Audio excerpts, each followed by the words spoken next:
Case के अंदर हम एक दूसरे से शादी करेंगे, वादे वगैरह हो जाते हैं, एंड में फैमिलीज के प्रेशर्स होते हैं कि आपको नहीं करना है, आपको जहाँ पे अरेंज किया वहाँ करना है।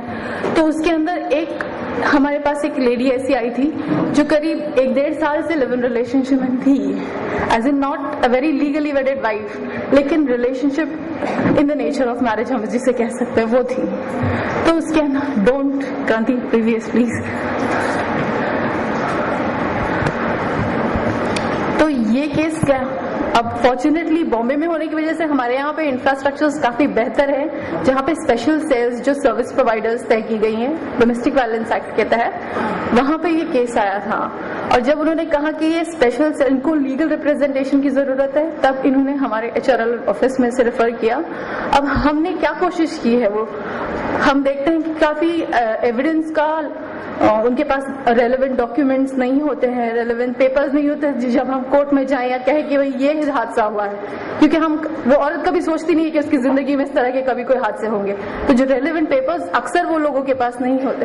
तो हमने इसमें अब हमारी तरफ से क्या कोशिश की है, डोमेस्टिक वायलेंस एक्ट के तहत हमने प्रोटेक्शन, मॉनेटरी रिलीफ और कॉम्पनसेशन ऑर्डर्स मिले हैं। इसमें हमें इंटरिम मेंटेनेंस भी ग्रांट हुआ है। अब इसमें the point to be appreciated in this interim order is like the magistrate has accepted that there is a relationship in the nature of marriage, though not a husband and wife. एक relationship को मानते हुए उसमें जो respondent है उसको liable कहा गया है कि भाई ये इतनी बुरी हालत में रह रही है तो उसको तुझे मेंटेन करना पड़ेगा क्योंकि तूने इससे रिश्ता कायम किया है। तो एटलीस्ट 5,000 रुपीज इंटरिम मेंटेनेंस मिला है उसको। डोमेस्टिक वायलेंस एक्ट कॉज करने से रिस्ट्रेन क्या है, रिस्ट्रेनिंग ऑर्डर्स मिला है। और यहाँ पे एक बहुत अच्छा पॉइंट हमें मिला है कि यहाँ पे स्पेसिफिकली वो केस के लिए या वो केस को ऑब्जर्व करने के लिए एक specific orders for appointing of a protection orders protection officer का मिला है। और कंसर्न पुलिस स्टेशन को ये भी नोटिस दी गई है कि आप ये केस फॉलो करेंगे, इन केस अगर वो वुमेन आपके पास कोई दिक्कत लेके आती है आप उसको अपना असिस्टेंस देंगे।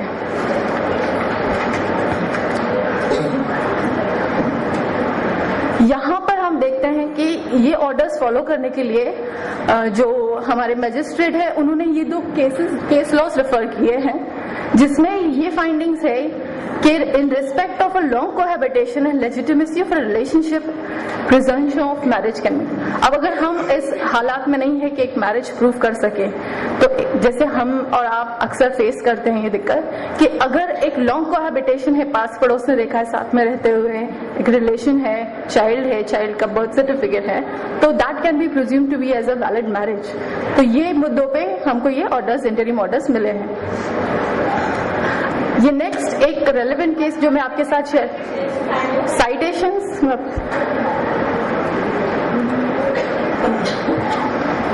if you want we'll give Sheila. Should I? अब यहाँ पे एक और नया केस हमारे सामने हमने एक्सपेरिमेंट जिसके साथ किया DV एक्ट के अंदर। अक्सर माना जाता है कि जब एक केस फाइल करना होता है तो एक पर्सन जो है फाइल कर रहा है वो केस में मेजर होना चाहिए, लेकिन हमारे सामने एक ऐसा केस आया जहाँ पे एक छोटी बच्ची थी जिसके सिबलिंग्स थे, एक ऑटिस्टिक बहन थी, मेंटली रिटार्डेड भाई था, और उनके डैडी की तरफ से उनके वायलेंस हुआ था। डैडी ने उनको मारा पीटा, घर के बाहर निकाल दिया because he was not interested in upbringing physically challenge childrens. माँ को भी घर के बाहर निकाल दिया और डिवोर्स, तलाक दे दिया उनको। हमारे पास जब वो अप्रोच किए तो उनकी स्थिति बहुत ही गंभीर थी, तो हमने सोचा रुकना मुनासिब नहीं है, तो we went and filed a case under DV। अब बंदा सामने वाला एडवोकेट अपीयर करके आता है तो वो देखा उसने कि एज इसकी तो 18 साल की नहीं है, शी इज अ माइनर। तो पहला तो ऑब्जेक्शन उन्होंने ये लिया कि she is not competent enough to file a case in the first place.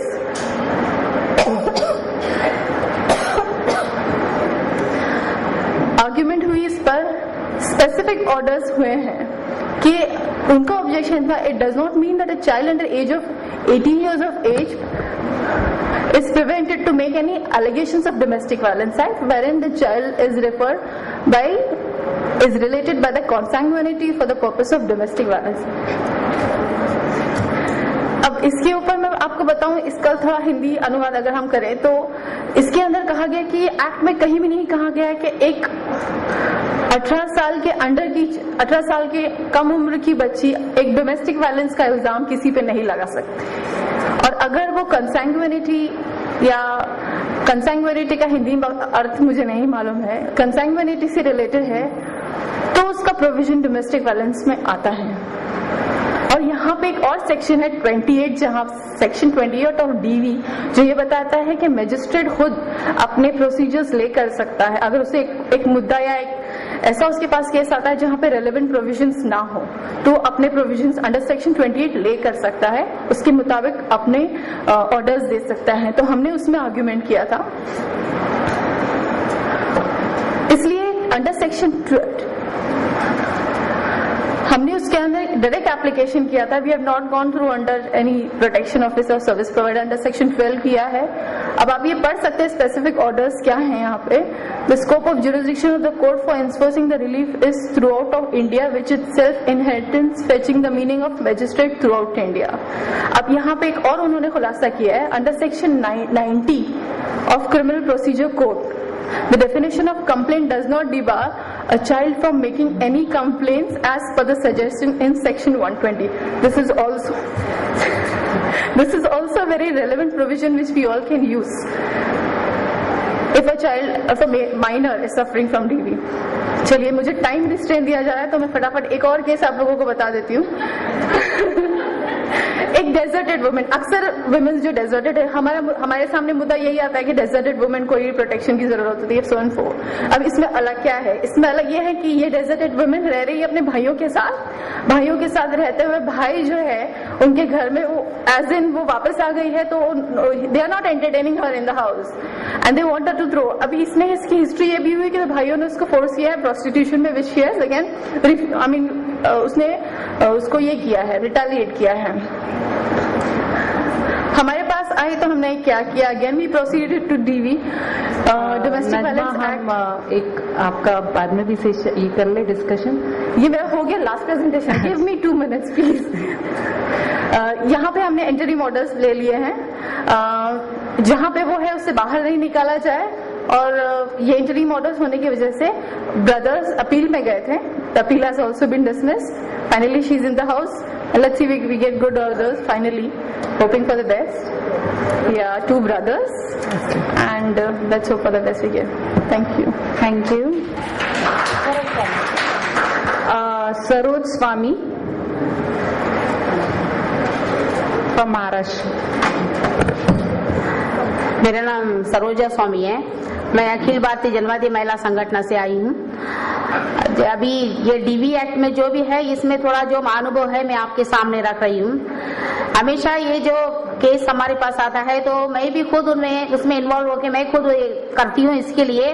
अभी जहाँ मैं रहती हूँ वहाँ पर मुल्लुन में 2 कोर्ट है, वहाँ पर पहले हमने तो डायरेक्ट कोर्ट में लेटर दिया कि ऐसा डीवी एक्ट में जो भी आएगा हमारे जनवादी महिला संगठन की तरफ से इस केस को आप हैंडल करना चाहिए, क्योंकि हमको अच्छे से एक मालूमात है कि कहीं भी प्रोटेक्शन ऑफिसर है ही नहीं है, तो इसलिए हमने डायरेक्टली मूवमेंट किया है। तो इस जरिए से वहां पर लेटर देने के बाद जो भी केसेस आते हैं हम ले जाके जो जिस तरीके से सही तरीके से उसका जो भी DIR फाइल करना चाहिए उस तरीके से फाइल करने के बाद एक मेंटेनेंस उनको जल्दी से एक ऑर्डर मिलता है। लेकिन मेरे समझ से वो बहुत कम है, कम से कम 500 से लेके 1500 तक ही ये मेंटेनेंस पास होता है, ये बहुत कम है। तो इसके लिए भी हमको थोड़ा सोचना चाहिए। दूसरी बात एक है कि जब भी कोई भी औरत का हमारे पास डीवी एक्ट के अंदर आता है तो समझो अभी हमेशा मालूम है कि वो औरत कभी भी फीमेल के खिलाफ ही जो भी हम केस दर्ज करते हैं, लेकिन जब वो आदमी जो वो महिला की आदमी जब मर जाता है उसका जो भी संपत्ति है उसका सास या ननन ऐसा सामने वाले के पास हो जाता है तो इसको कुछ मिलने का कोई चांस नहीं होता है, क्योंकि वो नहीं सोचते हैं कि अभी मेरे पहले भी किसी स्पीकर ने बताया है कि क्योंकि हम ही आपको आगे पीछे देखने वाले हैं, इसके लिए ये जो है हमारे पास रहेगा, तो इसके बारे में हमको जरा सोचना चाहिए ताकि उसको बराबर उसके अधिकार उसको मिले। और पॉलिटिकली हम जरा सोचेंगे तो देखिए आजकल जो भी लीडर्स हैं जैसा MP MLA उनको भी आज तक मालूम नहीं कि DV एक्ट महिलाओं के ऊपर ODV एक्ट होता है, तो उसमें उनको इसके बारे में जानकारी क्या है, और ये भी उनको हम जरा उसको भी जानकारी अच्छे से देना एक जरूरी समझते हैं। और लास्ट में कहूंगी मैं,